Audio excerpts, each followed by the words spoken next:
Tonight, exclusive new video evidence of atrocities in Kosovo and attempts by Serb authorities to cover up the killings.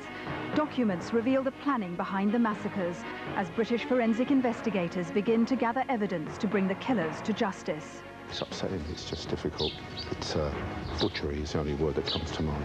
Panorama returns to Kosovo to reveal the full extent of the slaughter in the Valley of the Dead.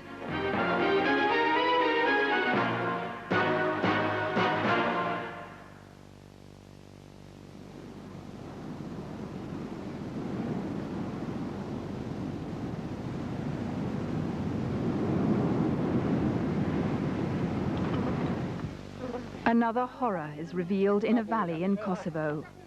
Each new day brings more bodies to light, more anguish for Kosovar Albanian families who had hoped that their missing sons would return.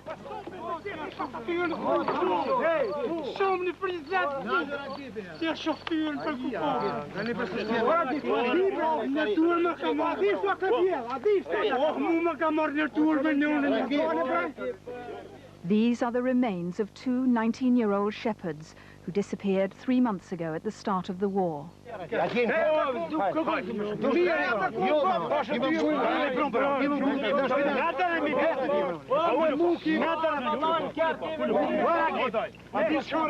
Serb police told their families the boys were just being questioned, but now their bodies and 5 others have been found on a rubbish tip, hands bound with chains. There are signs they were tortured, then shot in the head. We were looking for them everywhere. Today we got information that they were here. They're rotten bodies. There's nothing left to take.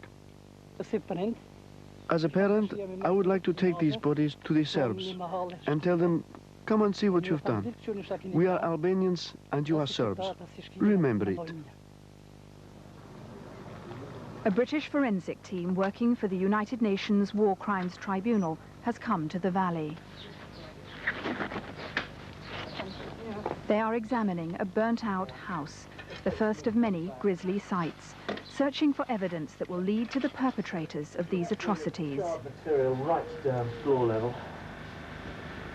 Even these specialists used to working at crime scenes have been shocked. It just defies explanation. I've dragged out a number of bodies and it's upsetting, it's just difficult. It's butchery is the only word that comes to mind. The killings that took place in the farmyard were followed by burning, a pattern repeated again and again across the valley. The Serb army and paramilitaries shelled and torched their way across this land, taking men from their families, leaving only ruins. The stench of death hangs over this entire valley. The destruction in village after village is reminiscent of the horrors of Europe's last great war 60 years ago. And in the extent and the planning of the executions, there are other chilling echoes of World War II.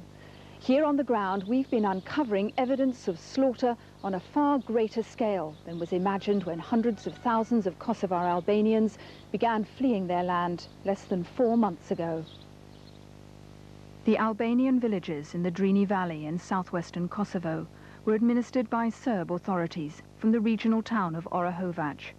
One of the biggest villages, Velika Kruša, was targeted by Serb forces on March the 25th, within hours of the start of NATO bombing. This video, obtained by the BBC in April, first showed the world graphic evidence of atrocities committed in Kosovo. The pictures of bodies were taken in Velika Kruša by Milaim Belenice, who gave Panorama a detailed account of who the Serbs had killed. They went on massacring from 5 in the afternoon of the 25th until the 28th of March. Whoever they saw, whoever they captured, they mutilated them in the worst possible way.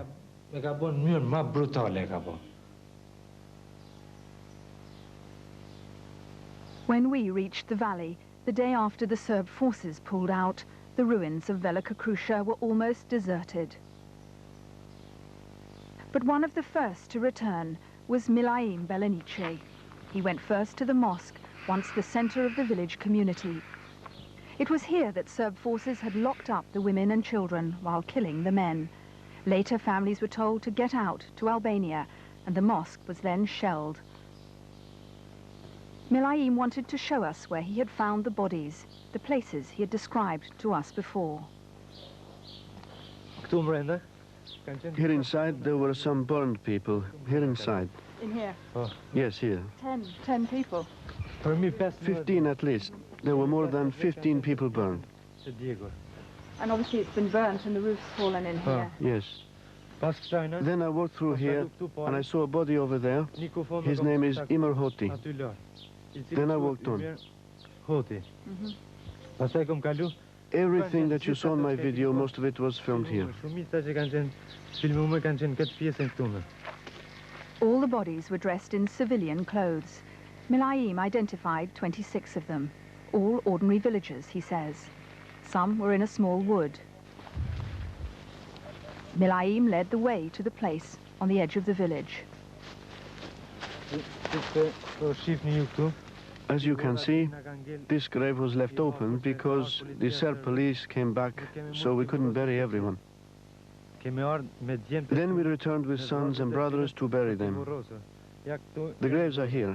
This one, that one. The 6 bodies were buried here. The spades the villagers used are still buried in the grass. According to Milaim's testimony alone, 70 bodies lay scattered in this area of Velika Kruša after the Serb forces swept through. The devastation here shows that Velika Kruša was singled out for particularly savage attention. All the houses have been ransacked, their contents litter the streets. There was always strong support in this area for the Kosovo Liberation Army. Chris Cobb-Smith worked here as an international monitor, trying unsuccessfully to keep the peace. He left in March just before the NATO bombing began. In this room above a cafe, he tried to liaise between the KLA and the Serbs as the bitterness grew. Velika Kruša was certainly a thorn in the side of the Serb forces. There was a small KLA presence in Velika Kruša, but it was more of a contact point or perhaps a community relations point with the local community rather than a military force. We believe the Serbs knew this. They were conscious of the village and the KLA presence there, and perhaps it was one of the reasons it was so badly hit very early on in the most recent campaign. Going back, seeing the village that I'd spent so much time in, totally devastated, without a soul about, no people at all. I think probably my return there hit me harder than anywhere going back. Just seeing the sheer scale of the devastation in the area. As the villagers began to return to their homes, the full extent of the atrocities committed here started to emerge. We came across a man who wanted to show us the gruesome contents of a wheelbarrow, the remains of his father. This is what the Serbs did in Velika Kruša and the whole of Kosovo. Here, let's uncover it. See how burned he is. Here. Let the whole world see what Serbs do.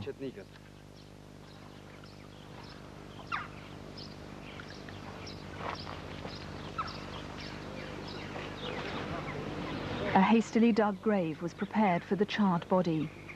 Returning just hours before from Albania, Fadil Zakiri had found the corpse of his 77-year-old father, Ordil, still in his armchair. Local villagers believe he'd been burnt alive by the Serbs. The body had been unclaimed for months, an added affront to Muslim tradition, which requires immediate burial.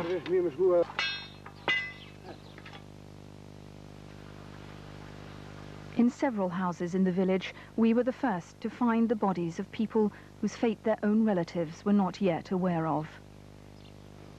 From a broken window, light fell into a ransacked room, a tray of bread half prepared in a corner. In the gloom, we found the wasted body of an old woman, Badem Mazreka.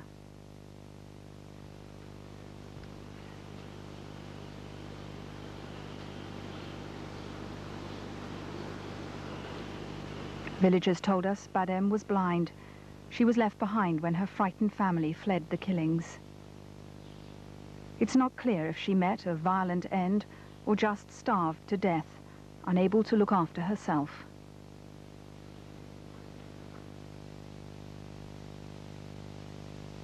We discovered in and around the village of Velika Krusha at least 12 sites where people had been killed.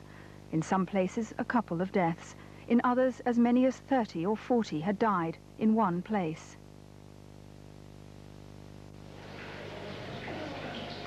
Two months ago, in a hospital in Albania, we met one of the survivors of a mass killing in Velika Krusha.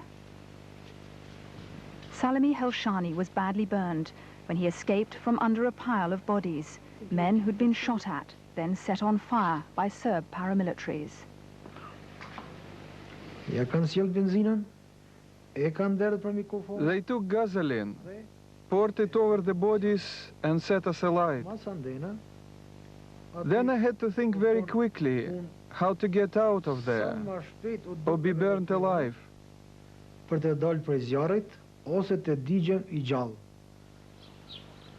With the description he'd given us, we found the place where the Serbs tried to kill Mr. Helshani. In a deserted farmyard, a lone dog still guarded the sheep. The walls of an outhouse bore scorch marks. On the floor were the burnt remains of human bodies, mixed with charred tiles and wood from the roof.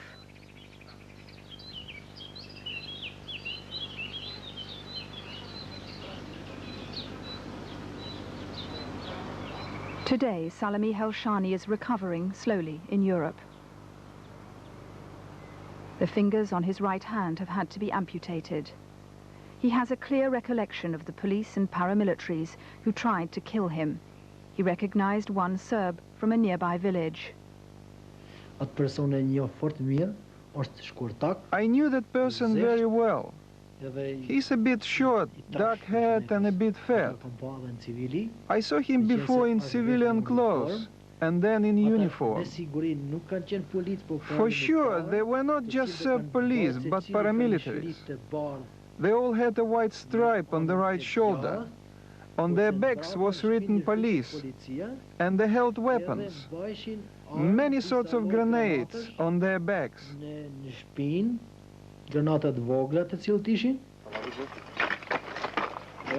The outhouse where Mr. Helshani was set alight has now been visited by NATO troops. It will be added to a long list of sites in Velika Krusha, which the War Crimes Tribunal will need to examine. At the shoulder down here. As the only survivor of what happened here, Mr. Helshani will be a vital witness.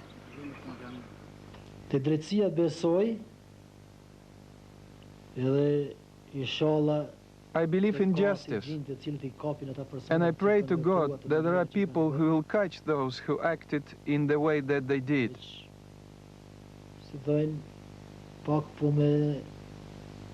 Of course, in Bosnia, they never caught the main ones. But maybe this time they will take it more seriously and act better and quicker to seize the criminals who gave the orders.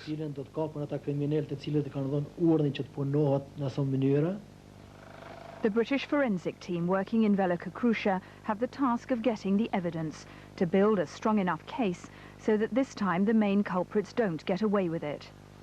Here, as in so many other places, the Serbs used fire as a crude way of trying to destroy the bodies and the evidence. Now the remains have been gathered into body bags. The indications are that up to 45 people died here, some of them children. It's Dr. Sue Black's task to match up the fragments of bones and clothing to verify the number of victims and their identities. K-I, then there's a small dot, K-O. So we've got shirt, jumper, that. It's got to be identifiable, because, you know, you've got a pattern. And match up with that. Let's see. The number of body bags doesn't necessarily indicate the number of individuals, because some will have more than one, and maybe we'll have one person scattered over several. So we've done a preliminary investigation. We've opened the bag, we've made a note of what's there and also what isn't there. And then finally, when you bring everything together, you can try then to reassociate individuals from one bag to another. The investigators have found evidence that the bodies were huddled against the wall to escape machine gun fire.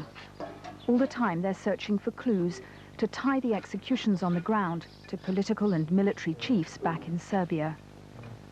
Bullets found in the rubble have provided one link. The 7.62 short, it's one of its designations, differentiates it from the 7.62 NATO, which is the round that the Western military uses. And is that the sort of cartridge that the Yugoslav army would have used, or militias associated with the army? Indeed, absolutely right, yes. Yes. So this would link it to, obviously, to Serbia? It's entirely consistent with its use by Serbian forces, yes. Indictments have been issued by the War Crimes Tribunal against President Milosevic and 4 other members of the Serb regime. The massacres at Velika Kruša are top of the list of the charges against them. This village will be key to proving their guilt. The judge and the prosecutors at The Hague decided that this was a priority site because of the vast numbers of atrocities that have taken place here, and because of the destruction that's taken place here in various villages and farms out on the hills here. So I think that it was regarded as a place where lots of things have happened, where perhaps the perpetrators stand a chance of being brought to justice.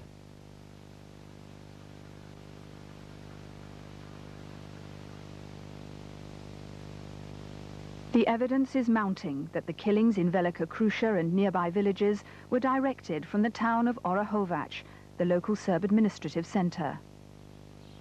3,000 Serbs lived in Orahovac.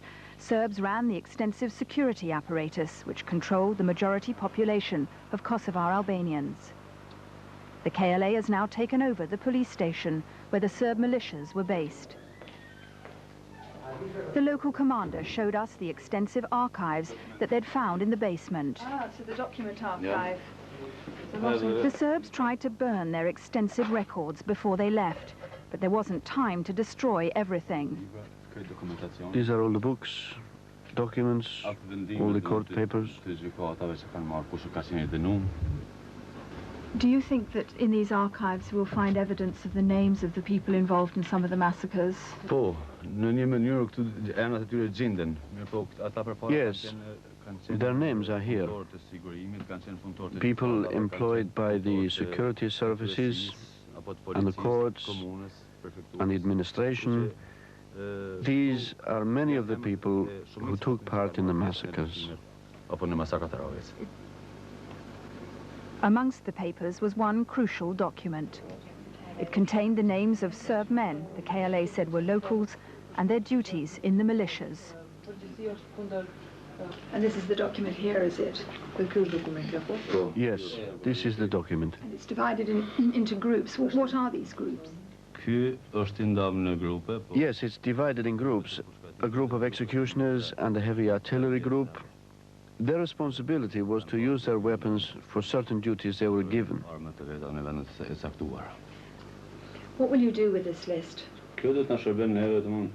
This will help us in future in the courts, so we can bring people to justice for the crimes and massacres they have committed. We examined the well-worn document closely. It describes some of the Serbs as soldier executioners, others snipers, and groups them in execution squads. Another document was even more detailed, a plan of an ambush to be carried out by Serb militias from Orahovac. It was written in January this year. Its title, The Plan of the Trap, an operation against the KLA who were using the nearby village of Bela Crkva to get food supplies. 7 Serbs are named under the command of Police Chief Dusan Vujic. They are to wear helmets and masks and be equipped with automatic guns and grenades. The ambush was to take place just outside Bela Crkva, under the railway. The small village of Bela Crkva lies 2 miles north of Velika Kruša, strategically placed by the main road to Orahovac. This village too was hit by Serb forces within hours of the start of NATO bombing. We had heard about Bela Crkva in April in Albania, when we met Elmi Popaj, a man from the village.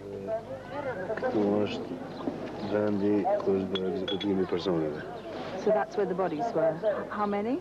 He explained to us how he'd fled when the Serbs came, but returned after dark to help bury nearly 40 people, killed at a railway bridge down by the river. And you were standing here on the bridge? You were here on the bridge? Elmi drew us a map of Bela Crkva, showing just where he'd seen and buried the bodies. We took a plastic soft drink bottle for each person, and we wrote their name on the bottle and buried them with it.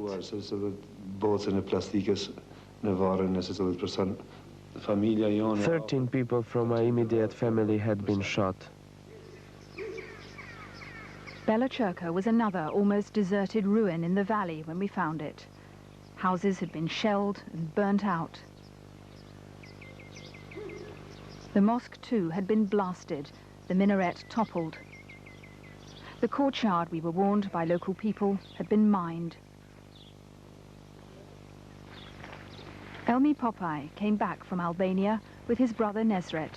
They took us through the village and on to the place near the river, where Elmi had buried the dead on the night of March the 28th.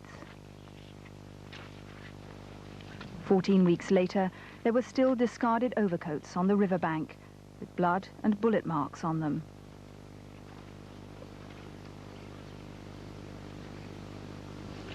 And there were the plastic bottles Elmi had described, sticking out of the mud. Again, there were bullet cases, the standard Yugoslav army issue. And there were women's and children's shoes scattered about. I feel horrified that I had to see all those massacred by the Serb police and regime.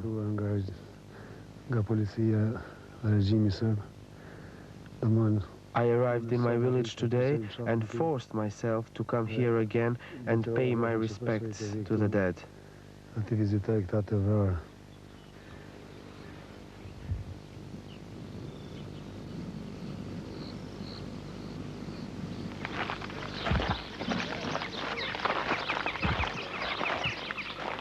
Back in the village, Elmi met his cousin, Zenel Popaj, himself a survivor of the massacre.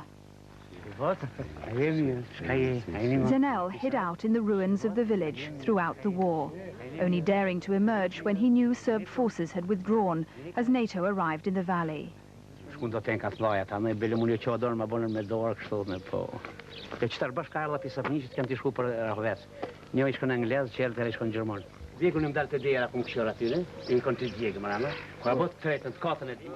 the Serb tanks arrived in Bela Crkva early on the morning of March the 25th, Zenel and dozens of frightened men, women and children fled from them, down the river, towards the railway bridge.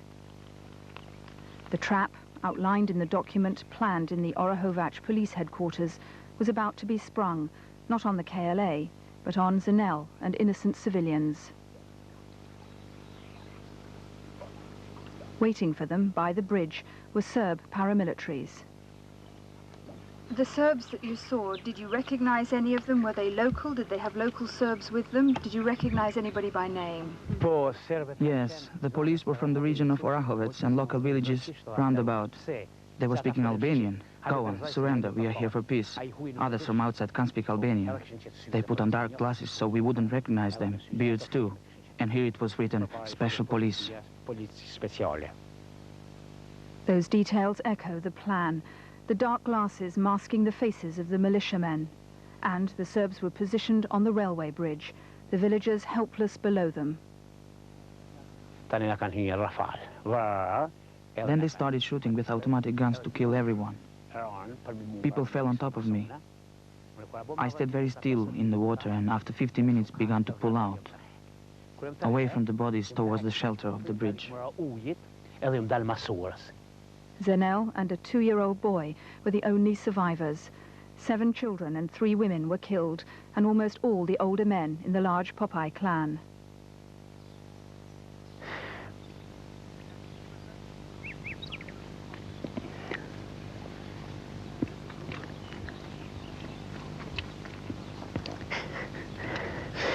I don't know what to say. I don't know what to tell you. It couldn't be any worse. Imagine losing 21 members of the Popeye family. It couldn't be any harder. Even an 80-year-old man.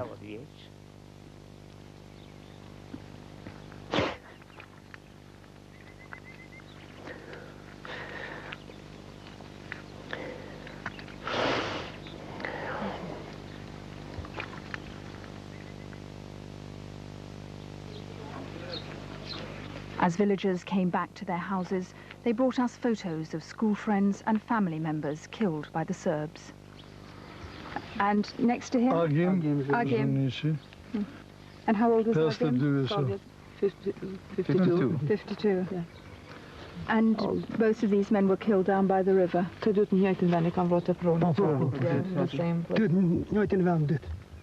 Now, this young girl here, she's got a Adrian Fatoshi.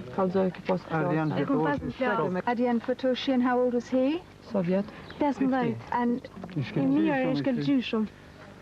he was... Yeah, he was a friend of her. He was an excellent boy. And he's only 15? Yeah, only 15. And he's dead? He is killed, yeah. The list goes on. Mehmet Popeye, a farmer, Elmi's cousin. Another younger relation, Shendik Popeye, just out of school, and his friend, Labino Juniki, another 18-year-old. In total, 54 people died, out of a village of just a few hundred. What happened at Velika Kruša and Bela Crkva would seem, without much doubt, to constitute a series of terrible war crimes. But extraordinary as it seems, the Serb regime which controlled the paramilitary and police units in some cases appears to have thought it could hide the evidence of the massacres. The remote village of Pusto Selo lies on the hillsides of the Drini Valley, above Orahovac. On April the 2nd, Serb forces moved up to this end of the valley to continue the slaughter. A villager took this video later that day when the paramilitaries had moved on. They left behind 120 dead, men and boys, almost all the males in the village. They had executed them in a field in 4 groups according to age. The youngest was 14. Some of the bodies they had burnt in a trailer, others in a nearby house. Many of the bodies had been mutilated, ears and noses cut off.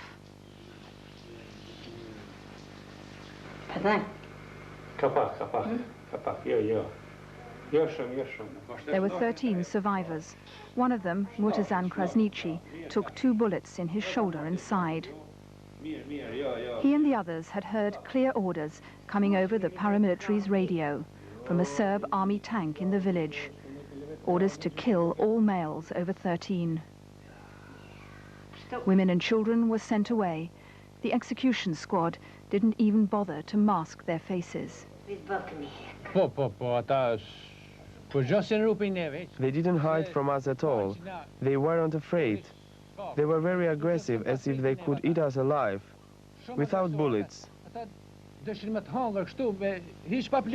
We could have died just from the fear they aroused. They were very aggressive. It would have been different if we had done something, but we had not done anything.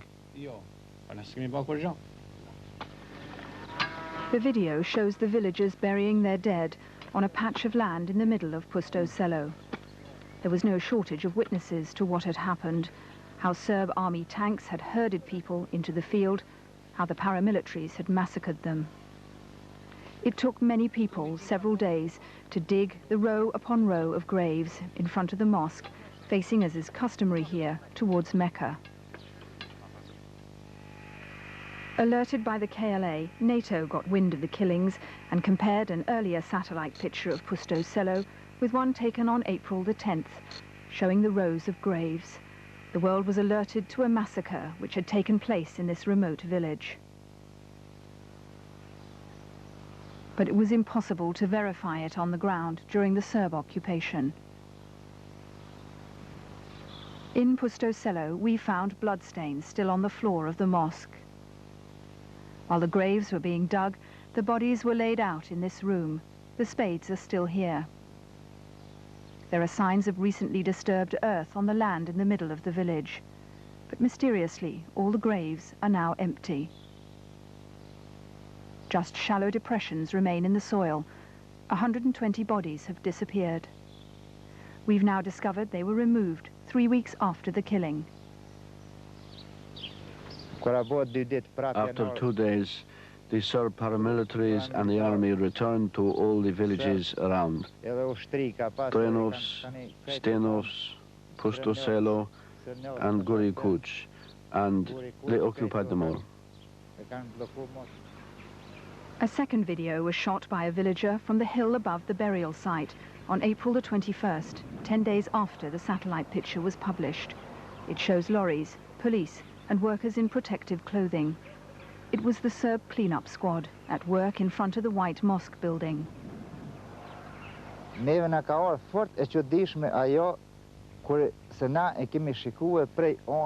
were very surprised. We were watching from the hill, but we didn't dare come into the village because of all the forces there. Some of them were wearing yellow protective clothing. There were also 2 trucks. They took the bodies.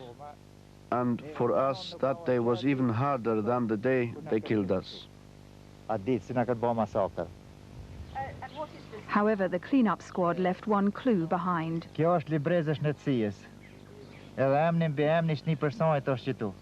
The villagers found a Serb's medical card dropped by the now empty graves. So this medical card, you believe, was dropped by this Serb? On the card is a Serb name, Trajko Vasiljevic, and an address in Orahovac.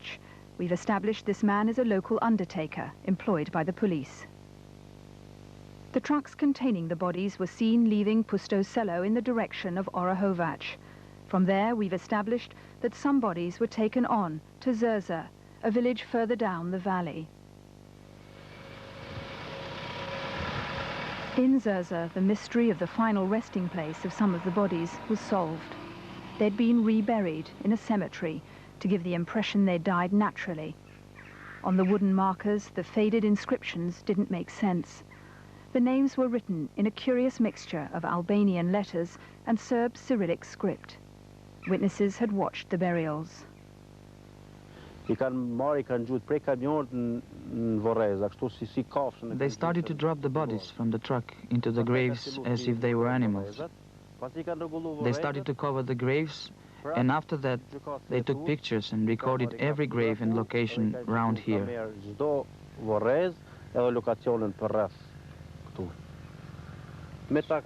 With them was police, paramilitaries, and military all mixed. They were like a security force. The Serbs had used the undertaker to rebury the dead of Pusto Selo in small groups in different places to hide the evidence of a massacre. But despite this attempt at a cover-up, there was one glaring mistake. Not all the makeshift graves faced towards Mecca, so no one could believe these people had died naturally and had been buried by their Albanian relatives.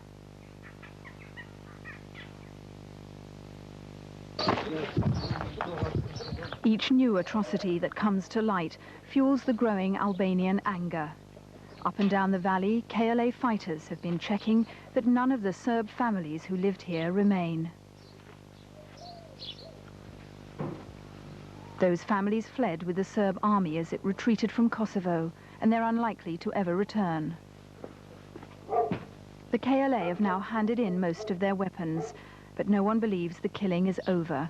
There are too many old scores to settle. Bringing the perpetrators of war crimes in Kosovo to justice is likely to take years, and it just won't be possible to investigate all the atrocities or identify everyone responsible. But if some of the killers at least aren't apprehended, and quickly, then Kosovo will descend into anarchy as the Albanians seek revenge on the few Serbs who remain here. In Orahovac, there are still several thousand Serbs from the town and surrounding villages. They're under NATO protection, and they're scared. The KLA believes some of the men here were involved in the many militias based in the town which carried out the killings, and they want NATO to arrest them. These Serbs want to leave, but they're afraid to move out of the protection of this enclave and make their way across Kosovo to Serbia. Already, they say, 7 men have been snatched from the streets. They don't know where they are, but they suspect they are dead. But surely there have been bad things which have happened here, that Serbs have, members of the police, others, have killed civilians. To be honest with you, I don't think that none of those kidnapped had anything to do with it. That's my personal opinion. If there is anything hidden, I can't tell. But I know that none of them did anything. The Dutch forces of KFOR, the NATO peacekeeping force in Kosovo, are now holding the line, trying to protect Serbs from vengeful Albanians. The KLA has given the Dutch a list of wanted men, and if NATO don't soon make some arrests, there's a danger the anger may be uncontainable.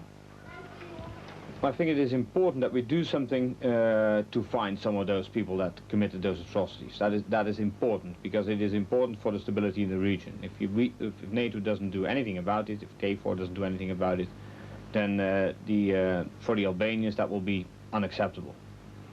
It will keep their anxiety to do something themselves alive. So it is very important that if we get clear evidence against someone, that we really follow up on that. Bringing the criminals to justice at the end of the day will depend not only on the forensic teams and the evidence they find. Proving the Serb chain of command's responsibility and apprehending the culprits wherever they are will be even more difficult. But only then can they stand trial in the eyes of the world. It's going to be difficult, though, isn't it? I mean, we've seen this in Bosnia before, the difficulty of actually putting people behind bars at the end of the day, although you found terrible things here. It is going to be extremely difficult, and nobody would pretend otherwise. However, it has to be done, it must be done for the sake of the people that have been massacred in this site behind us.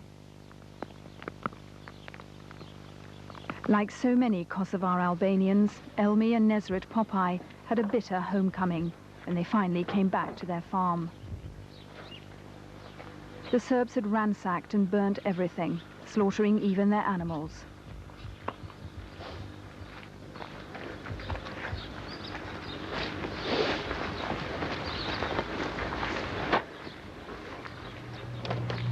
For the Popeye family, who have lost 21 relatives, there is now only the hope that those who killed them will eventually be brought to justice.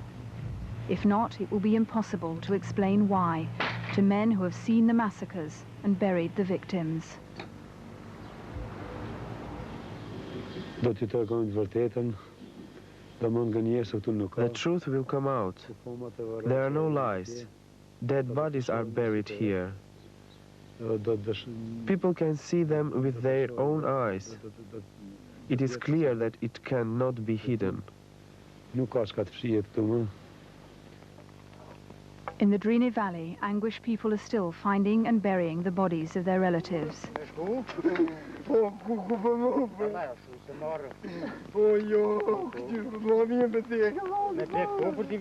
For the moment, there is shock and disbelief as Albanians struggle to comprehend what they could have done to deserve this.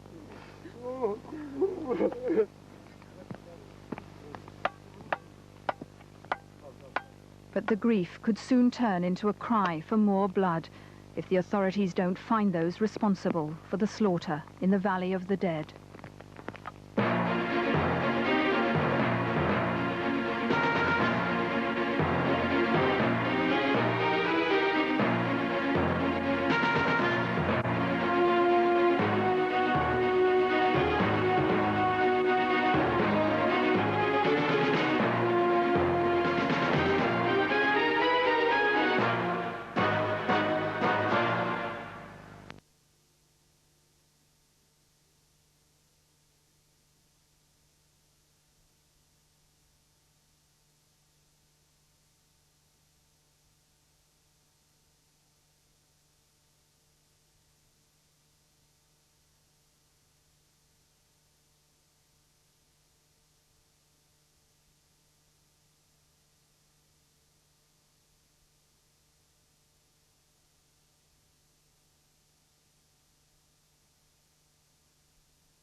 Dikush me kun qeni kalzana ti jam, het? Po, ka shumë tash e ha. Shumë. Se ç'sohesh? Shumë. Vallahi balkon size ne kan.